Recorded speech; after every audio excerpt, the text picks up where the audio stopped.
We need Gen Z at the table. We need Gen X at the table. We need the greatest generation at the table. You know better than anyone else that culture is changing. Youth ministry is complicated, and doing it by yourself is really challenging. So let's rethink it together. Sound like a game day. Welcome to the Rethinking Youth Ministry podcast. That was exactly like I imagined. Welcome back to the Rethinking Youth Ministry podcast. My name is Ashley, and I'm so excited to be talking today about what it looks like to have multiple generations leading together in the youth ministry space. But before we jump into the conversation, I want you to meet the brilliant group of people that we have in the room today. Throwing it to my right, the one, the only. Jaime Garza. you're Match my energy. I love it. I'm sorry. Anyways, my name's Jaime. I'm based out of Cumming, Georgia. Have been here for about a year and 10 months-ish, maybe going on 11 now. Work at a church called Local Church. I lead a student ministry, and we lead the student ministries. Middle school and high school are separate. I lead both of those ministries alongside another person, and it's a lot of fun. But yeah, I'm Gen Z, so Gen represent. Z in the house. Yes. Your perspective is very important in this conversation. Incredibly so thank you important. so much for being here. You are going to represent a lot of listeners tuning in. But we don't just have Gen Z in the house. We also have... You said brilliance, so Dr. DJ needs to go next. Throw it to the doc. Throw it to the doctor. Gosh. Dr. DJ said brilliance. hopefully, yeah. So my name is DJ Coleman, and I'm a professor at Indiana Wesleyan University, where I get to teach Gen Z. I myself am from the millennial generation, and very excited about this conversation.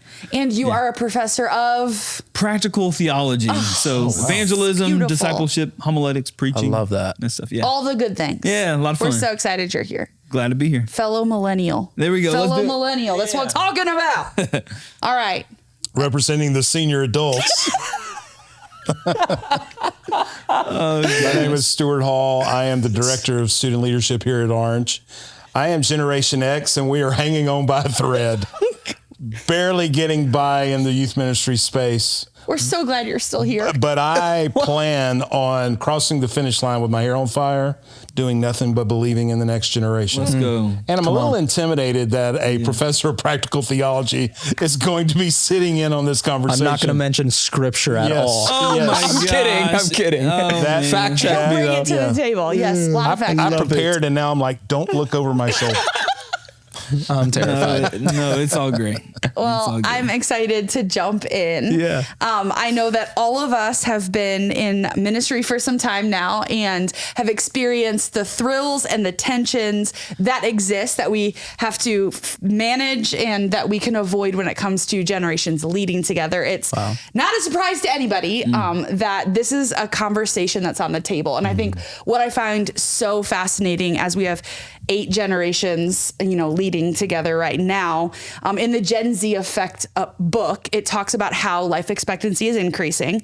And with that, generation bands are getting shorter. And so they're saying by like 2080, there's going to be 15 different generational bands living and leading together. So y'all, if we can't get this right with 8 generations, what are they going to do with 15 generations with a different set of beliefs and values? Another thing that I thought about when you were saying that too, I think we need to give our senior pastors a lot of grace because more times than not right now, you're saying 15 bands of generations. Right. Most senior pastors are standing up in front of 7 or 8 generations on a Sunday. And too often in youth ministry, we can be way critical of a senior pastor when that is an incredibly difficult task. It really is. When our generation scope is much smaller, but they have to think about that when they're communicating. It changes everything. So good. It does change everything. I love that you said that.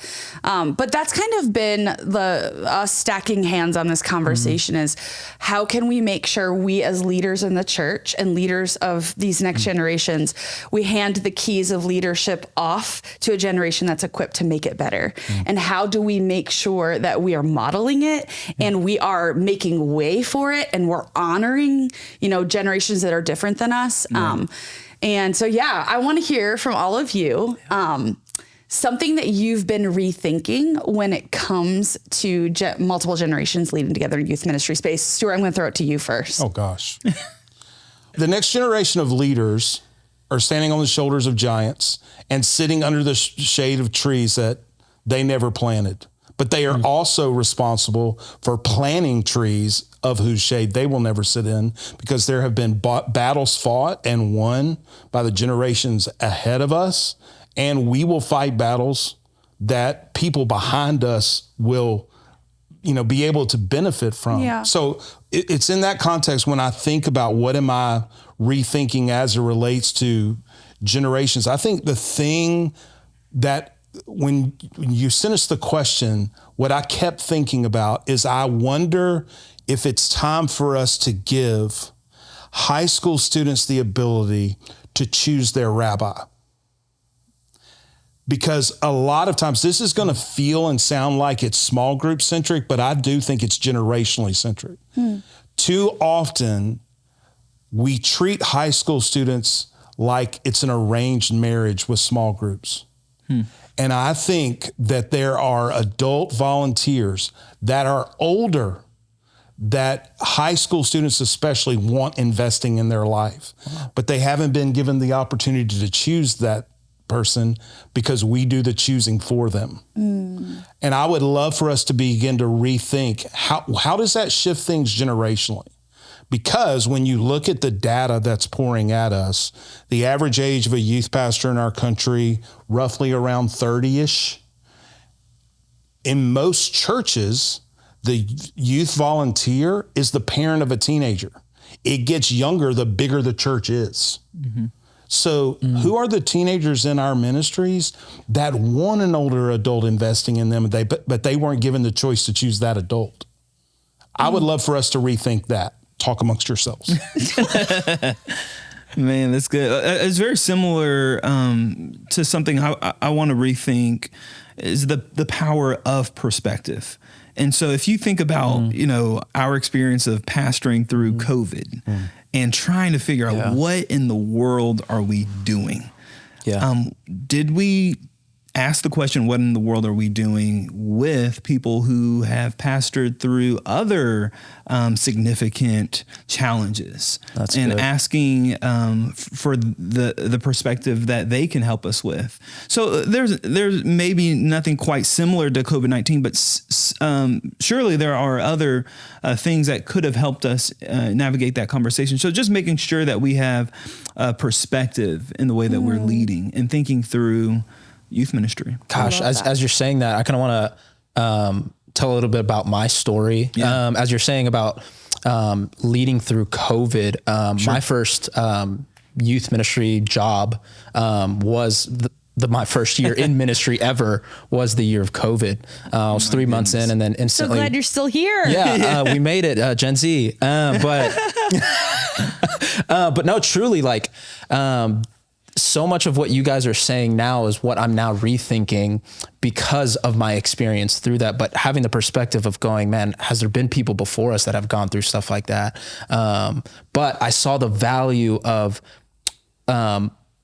experienced older generation pouring into this generation now and wanting that. Like they truly do. And so, gosh, I hate to be the dude that says I piggyback off of what you guys are rethinking. But that's exactly what I came here thinking, especially, my whole life or whole ministry life, I should say, youth ministry career. I was always told, because I was a part of a big church, very, very big church. I mean, we had 800 students weekly, like big youth ministry. But I say that to say the expectation was get leaders, but then the only way I was able to get leaders was through our young adults group. And so we just got a bunch of young people to lead a bunch of students. And then we just filled the role. Right. But then as you're saying, I came now rethinking that, especially because God's put on my heart. But as I read Titus, fact check me. But as I read, I'm kidding. But really, truly, Titus 2, right? Titus 2, like Paul is writing to Titus saying, dude, let the older generation pour into the young. Like that is a big deal, just scripturally proven that that's what it's been. But then I also think partially it's our job to be that example, right? When Paul writes to Timothy, he's the example, even though he's young. And so that puts me in that role of going, despite me being young, I'm still leading these leaders as an example in purity and love and the way that I live, so they could pour into this older generation, pour into this next generation. But man, I think I'm rethinking that the perspective, but also rethinking the fact that, man, at the end of the day, students long to have a one-on-one relationship with somebody that has experience in life and loves Jesus, and they need that. Yeah. That's huge. I'm also thinking of the youth pastor who may be 50 or 40 and their benefit of having someone that is younger as well. So just making sure that we're thinking both ways there, right? And how we're benefiting from the power of perspective. That's so good. And there's always been that tension of maybe the best way to frame it. If you get an older, wiser leader, you many times are forfeiting time and energy. But if you get a younger, inexperienced leader, you get time and energy, but you sacrifice wisdom. And so there's always this tension with small group leaders and volunteers. Do I err on the side of energy and time, or do I err on the side of wisdom? Or can we be balanced? But then when you look at the data, the church in America is growing older. And this part should bother us. The largest religious group in America that's young are the nuns. So that tells us that our pool for choosing adult volunteers is getting older. Sure. And which means you don't have those, people there that have a lot of time and energy. So how are we going to do that, coupled with the fact that the average teenager attends church consistently once a month? So how do we get them connected to someone who's a little wiser, that has the time and energy? I was speaking at an event recently, and one of the volunteers at the event was this older man who I want to say was like in his late 80s, early 90s, part of, I guess, the greatest generation, I think. And he was talking about why he volunteers and how he thinks that youth ministries in the country need to tap into the seniors because they have so much wisdom to share and so much time to give. And I was like so inspired by this man. I want to talk to you for hours. This is what I want to do right now. And I thought, I totally think I counted the older generations out, especially when I was younger. I couldn't see the value. I hate admitting that, but I'm just being honest. I couldn't see the value, because even as a 39-year-old standing there talking to him, the things that he was saying, I loved his heart for all of it, but the things he was saying he thinks they need, I'm like, I'm not sure if the values we're not even on the same page. You know what I'm saying? So that tension exists. It sounds all it sounds good in theory, what we're saying, and we can say we appreciate it. But when it comes to actually being in the trenches, and not just your volunteers being different generations than you, but even making decisions about the strategy and the future and the direction of your ministry or of your church, we're all on different pages a lot of times, even when you're in the same generation, let's be honest. But I think that's what I want to tackle is how do we move forward? When a generation has just seen so much division in the leadership of the church, how do we move forward and model, in small and large decisions, generations working together for a common goal, even if they have different values? Right. Yeah. And I think part of maybe helping us to think through that is, why are we going to this person? And not necessarily thinking of our agenda, but if we truly value their life experience, we do have to understand the way that they see the world, the way that they understand life is probably going to be somewhat different from the way we see the world. But understanding their social location and how they think getting their thoughts is still going to be of value to us if we understand their context and the way that they see the world. So I think before we just approach people, it's, why am I approaching this person? Why am I including them in this thought process or in this conversation about students?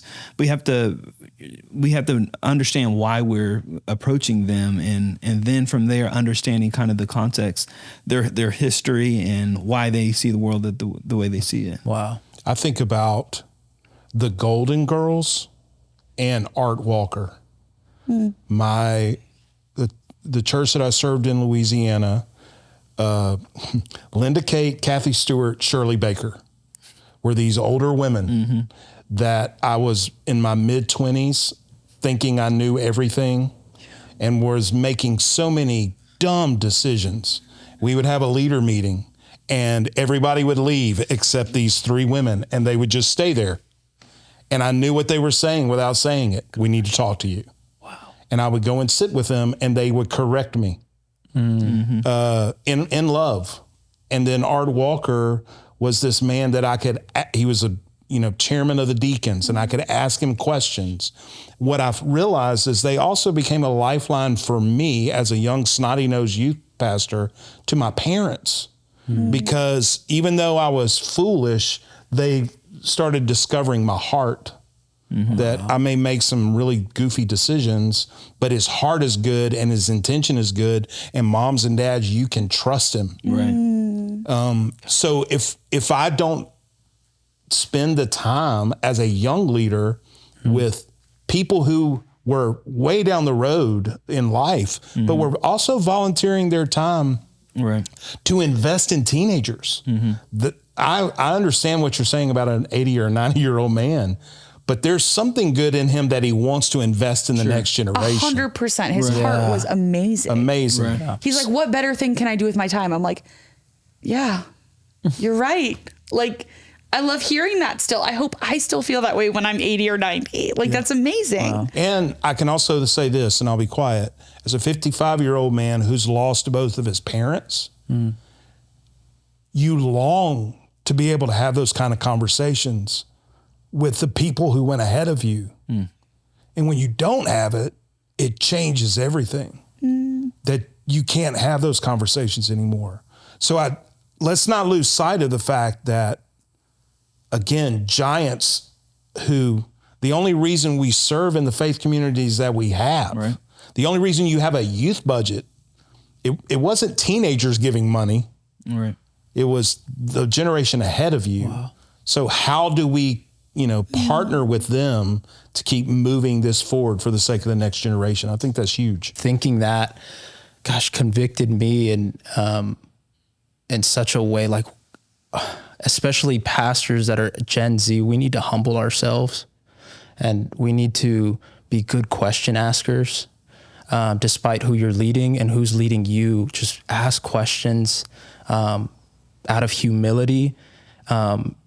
Because I want to address and be true to the fact that, man, there has been moments in my life where I felt like thought I knew it all, right? Just because out of the youngness, nobody knows, but needing to humble ourselves to go, there has been people in my position that have gone before me, and it just scripturally, man, you see the amount of times in the Old Testament and the New Testament, how important it is that the older generation that has lived a life with Christ and has gone through the moments and the situations that we have not got to yet, to invest in us. And for my generation, especially as pastors, leading people, especially that they've gone through that, we need to be able to humble ourselves and know that there's a perspective that they have that we don't. Thank you, Jaime. That was awesome. I appreciate that. So for people listening who are stacking hands with us on, we need to do a better job of this. You're right. We can learn from each generation. Yeah. We need Gen Z at the table. We need Gen X at the table. We need the greatest generation at the table. But I would imagine... And millennials, don't forget. And millennials. We're always at the table, y'all. We're always at the table. We're here. But seriously, DJ, aren't you just so glad that they're like not harping on millennials? I am. I like it. All the attention to Gen Z. It feels like, good. Yeah. They hated on our generation for a long time. Very true. I will say that is very true. I know. know, right? So I would say, like, we all know there are tensions that exist, and there are tensions we have to manage and lead through. So what would you say to leaders who have had a hard interaction with someone that's not from their generation, or if they just can't get on the same page as somebody from a different generation? What would you say to a leader like that? I think a big question that needs to always come up is a why, right? So if you disagree in something, just ask why, because you might just have a stubborn heart and believe what you believe so strongly that you haven't even had the time to listen to what anybody else thought of that situation or circumstance or view, right? And so being able to listen to what their view is, why they do that. I know a big story to add in right now, the next generation pastor that's leading me, she's an incredible mom, like incredible mom. And the amount of times that I have come up with an idea, come up with something, and she stops me and goes, but what about the parents? See, I didn't think that because I'm not a parent and I'm not a dad. And so I wasn't thinking that. And so for me to, in that moment, to just instantly go, oh, I disagree with you. I just think we should really focus on our students right now and not the parents or the leaders. But in those moments, I think it's just humbling myself and going, well, she has a perspective that I don't have. And so let me ask, well, how do I do that? And why do you think that? Great. And so I think that's a big piece, especially for my generation. Yeah, that's good. Yeah. Stuart, what would you say? Well, I know DJ is going to talk about this, but proximity changes your perspective. Yeah. And we always go back and forth about your affinity for Taylor Swift, which I do not understand. What? And also, you're gonna say that on the podcast? You don't like Taylor Swift? I didn't say I didn't like her. I just don't understand. Swifties, go after him. No, let me be clear. Canceled. I did not. Yeah, that's it, buddy. No. Obviously, you didn't hear what I said. I said, I don't understand your affinity for Taylor Swift. I didn't say I didn't appreciate Taylor Swift.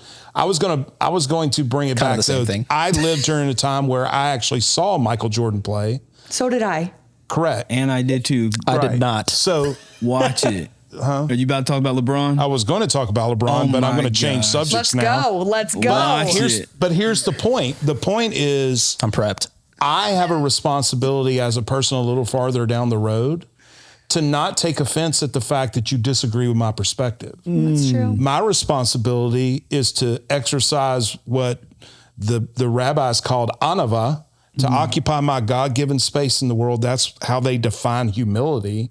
And to learn from you. To your point, as someone younger trying to learn from someone older, the best thing that I can do as someone older is to learn from someone younger.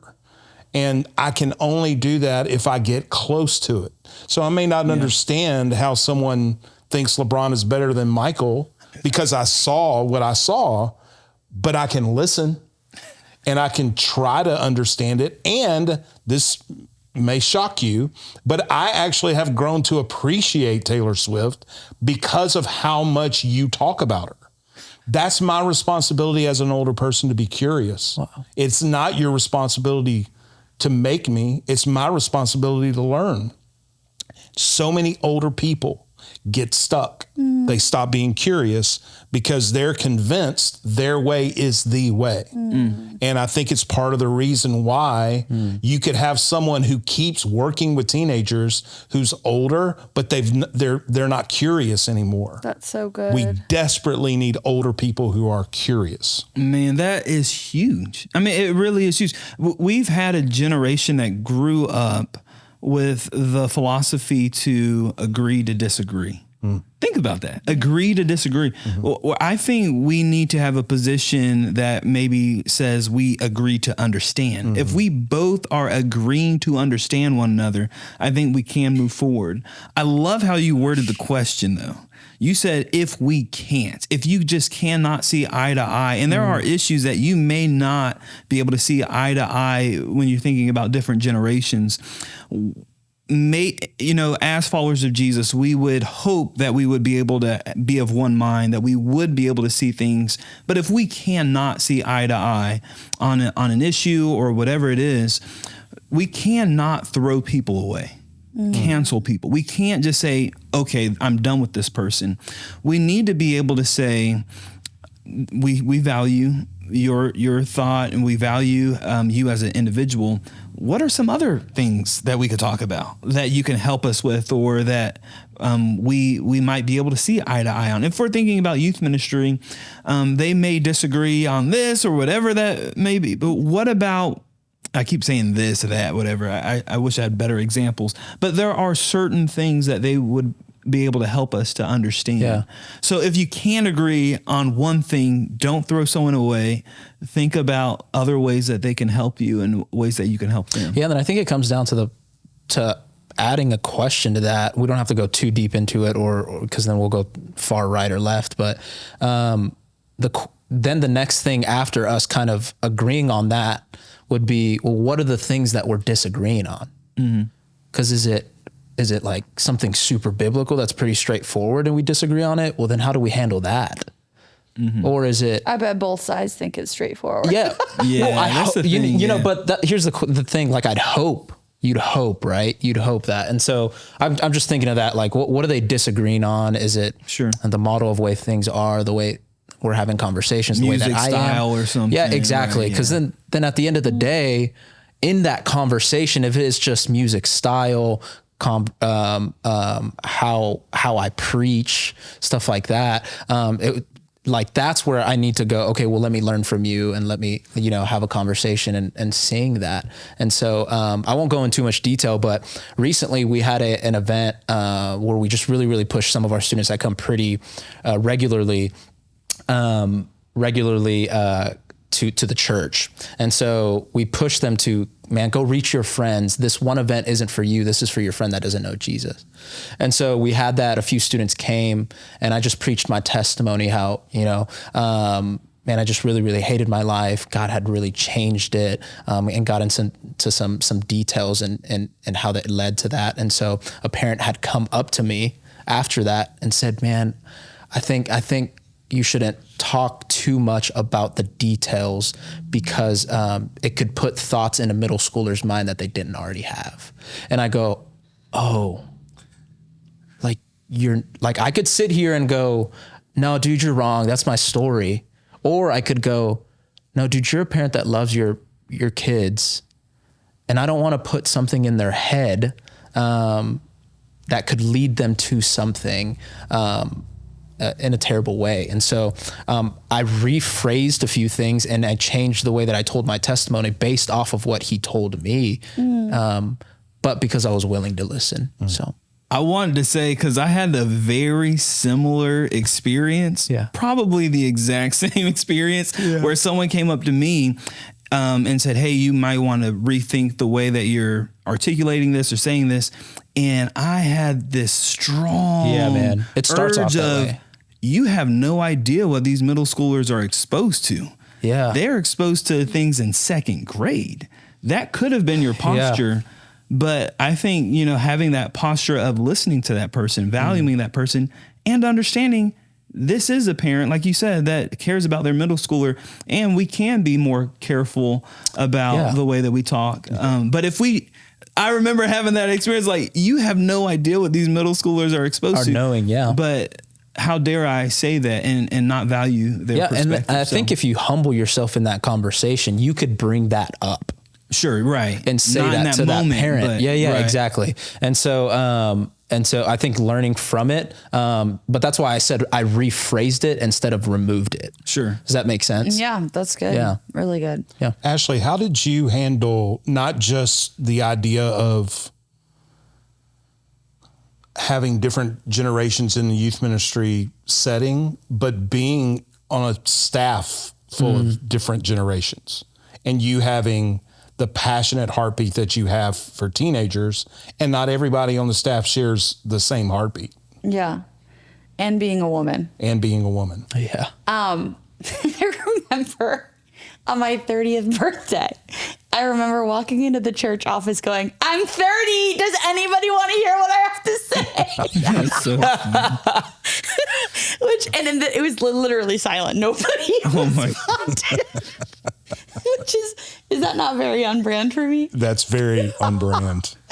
I feel like I probably wasn't a great teammate, and I feel like I had all this energy and drive, and I probably ran over some people in trying to do it and hurt some people in the process, if I'm being honest.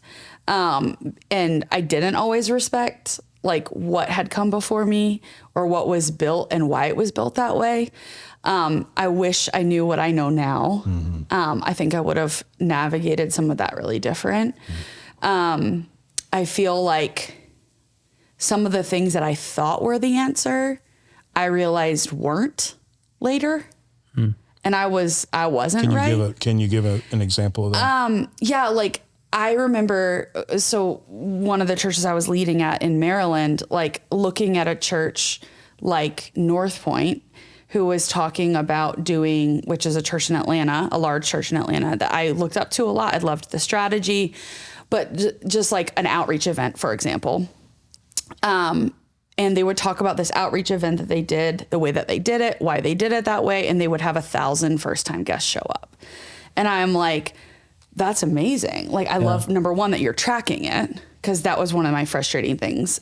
We did an outreach event called The Hunt at my church, and we didn't really do a great job of tracking like numbers or guests or follow-up or things like that, but it had become a staple in the community. And so when I came into the role, I was like, well, we haven't ever tracked this. It doesn't feel like it's making an impact that we think it is. It seems like it's just like an insider event that has like people love and don't want to kill it because. And so like that was kind of the feedback I was giving. And I ended up killing it and trying out this other outreach event that I felt like I saw more of the strategy behind it. And it went great.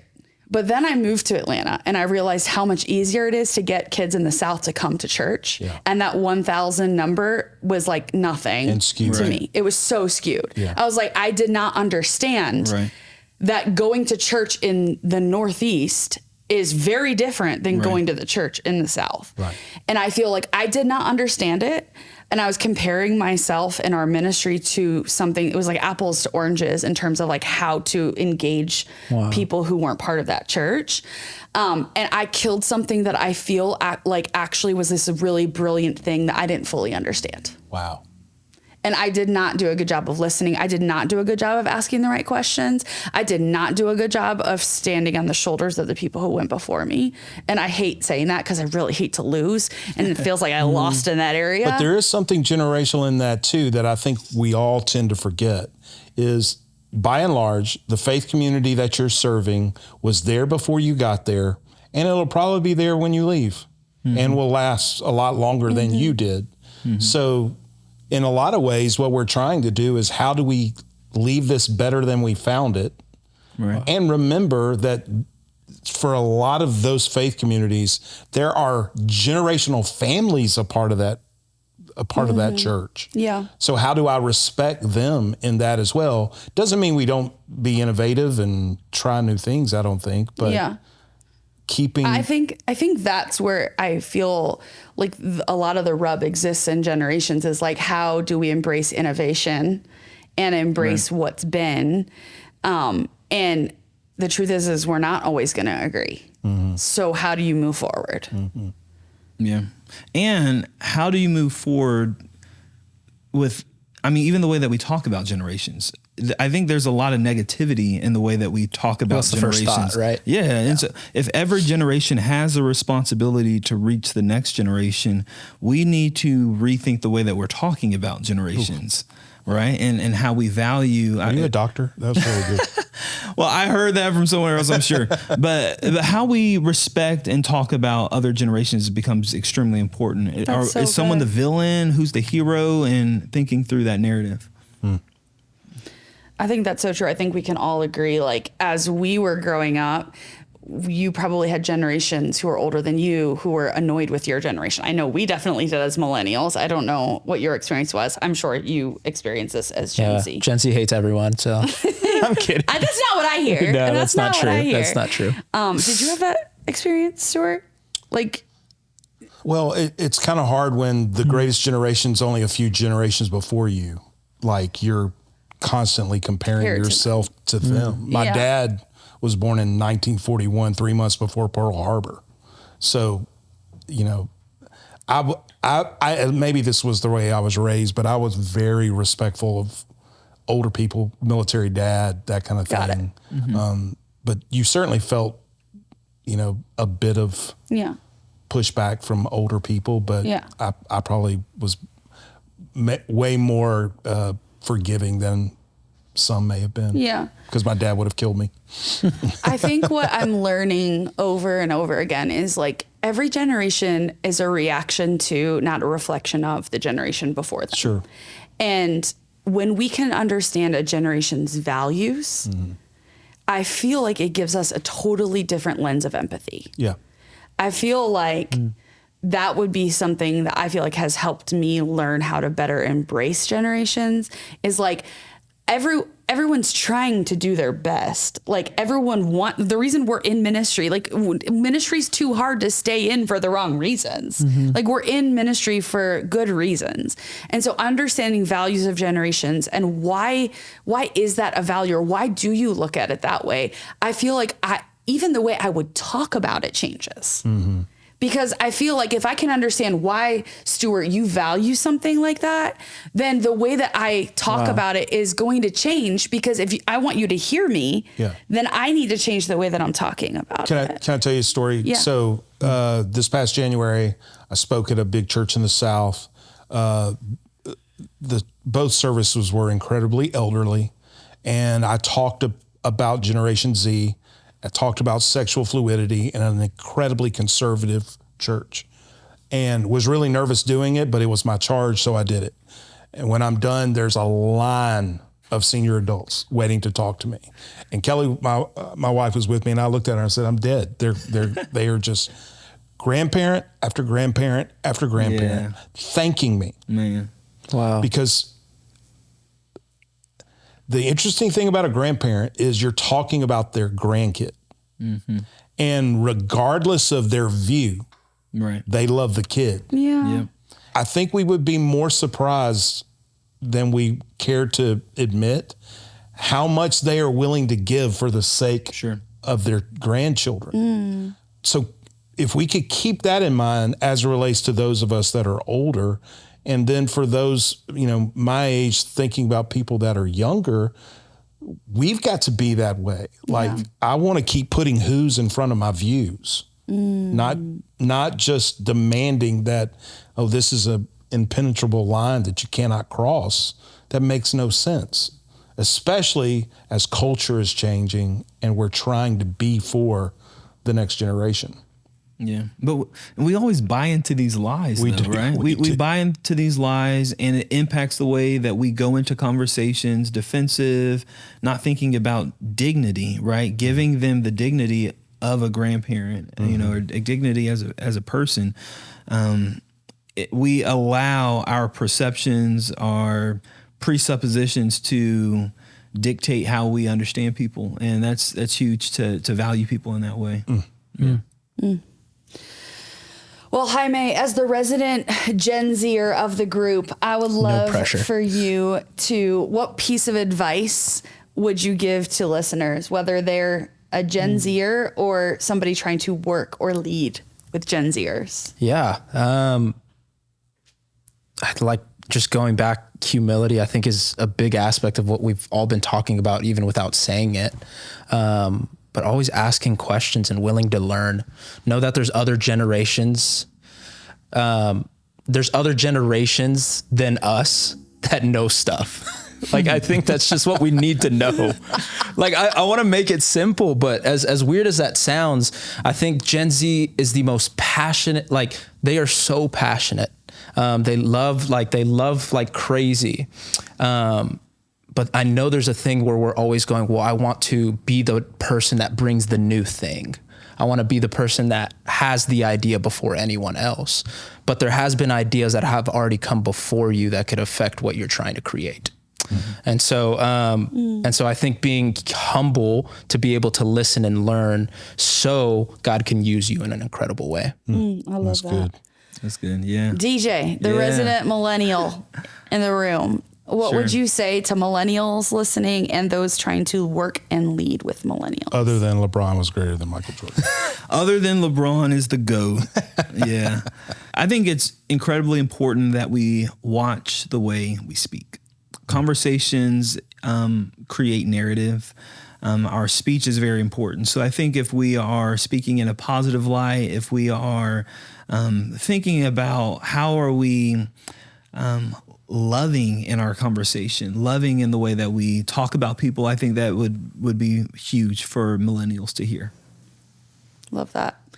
Stuart, Gen Xers. You'll appreciate this. I had a college coach that always talked about false hustle. He loved to talk about false hustle. And his idea of false hustle was you're going 110 miles an hour, but you're still making a dumb mistake. And he called it false hustle. You're giving 110%, but you keep making the same foolish. I think too often it's easy for us to listen to something like this, even though it's very nuanced and there aren't a lot of practical handles to what we're talking about. Yeah. That our thought is, I just need to try harder. Instead of taking a step back and considering, how am I speaking about the next generation? Am I willing to consider that there are other perspectives that people already have them. People have already tried some things. What can I learn? Instead of trying harder, can I take a step back and listen and learn? Both as an older leader and as a younger leader, I think if we're both curious in that way, it makes it much easier for us to be understanding of each other, wanting to invite someone older in, a younger person. You know, I love it when you ask my opinion, because I'm not going to force my opinion on you. But I also want to ask your opinion. Yeah. But I think we have that kind of relationship because we value each other, which comes from the way we talk to each other. Right. And the fact that you keep telling me about Taylor Swift. You're welcome.